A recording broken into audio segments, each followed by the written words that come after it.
कमलपुर नगर में एक बहुत ही अमीर सेठ आए थे। एक लड़के ने उस सेठ को देखा कि उनके पास अपार धन है। फिर क्या था, उसने भी अमीर बनने का निश्चय कर लिया और दिन रात पैसा कमाने के बारे में सोचने लगा। कुछ दिन और बीते। वो नगर से बाहर भ्रमण कर रहा था। तब तक उसने एक संगीतकार को देखा कि वो संगीतकार गाना गा रहा था और हर कोई उस पर पैसों की बौछार कर रहे थे। फिर उसने संगीतकार बनने का निश्चय कर लिया और दिन रात संगीत की कला सीखने लगा। गलियों में घूम के गाने गाता, फालतू के लोगों को बस अपना संगीत सुनाता रहता। लेकिन लोग उसे काफ़ी भला बुरा कहते कि तू संगीत के लायक नहीं है, तू ये किस लाइन में फंस गया, कोई अच्छा काम कर और ज़िंदगी में उस रास्ते पे चल। वो उदास हो गया। अगले दिन उसने एक विद्वान को देखा कि विद्वान बहुत ही ज्ञानी थे। उनके पास अपार ज्ञान थी और वो हर चीज़ में निपुण थे। फिर क्या था, उसने विद्वान बनने की ठान ली। घर गया और जोर शोर से पढ़ाई करने में लग गया। शास्त्र वेद जितनी भी किताबें थी सारी किताब खरीद के ले आया और लाके उसे अलमारी में रख दिया। और अगले दिन से ही किताबों को पढ़ना शुरू किया क्योंकि उसे ज्ञानी बनना था। धीरे धीरे हफ्ता बीत गए। अब उसका सर दुखने लगा। ये धर्म ज्ञान की बातें पढ़ पढ़ के वो बोर सा होने लगा। सोचा, यार ये कितना मुश्किल है, ऐसे ही चलता रहा फिर तो मैं जिंदगी में कुछ कर ही नहीं पाऊंगा। विद्वान होना इतना आसान नहीं है, कितनी सारी चीजें करनी पड़ती है। वो अपने सर पकड़ के जोर जोर से रोने लगा। ये तो बहुत मुश्किल है। वो सड़क पर दौड़ रहा था, तब तक उसने एक मूर्तिकार को देख लिया। मूर्तिकार बहुत ही सुंदर सुंदर मूर्तियां बना रहा था और मूर्तियां बना के उन्हें बेच रहा था। उसने सोचा कि यार यही अच्छा है, ये काम तो बहुत आसान है, इसमें तो कोई मेहनत की भी बात नहीं, बस मिट्टी लानी है और मूर्तियां बनानी है और उन्हें बेच के पैसे कमाना है। फिर क्या था, अगले दिन गया, ढेर सारी मिट्टी खरीद लाया ताकि वो भी एक अच्छा मूर्तिकार बने। लेकिन उससे मूर्तियां बनती ही नहीं थी। आखिर में फिर वो दुखी हो गया। बगल में महात्मा गुजर रहे थे।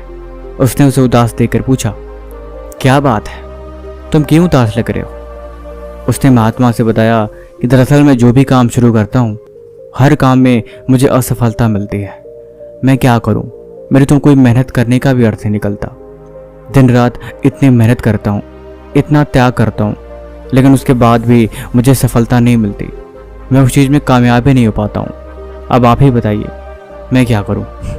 वो महात्मा हंसने लगते हैं और कहते हैं, तुम बेवकूफ़ हो, इधर आओ, मैं तुम्हें एक बात सिखाता हूँ।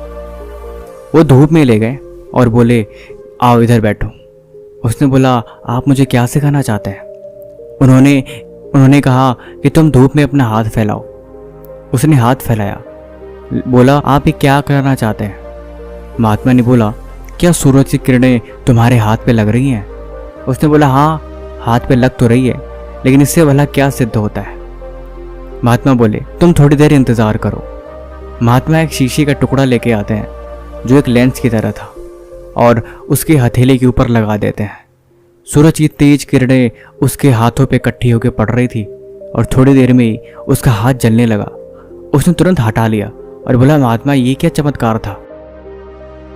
ये कौन सी वस्तु आपने लगाई जिसने मेरे हाथों को ही जला कर रख दिया?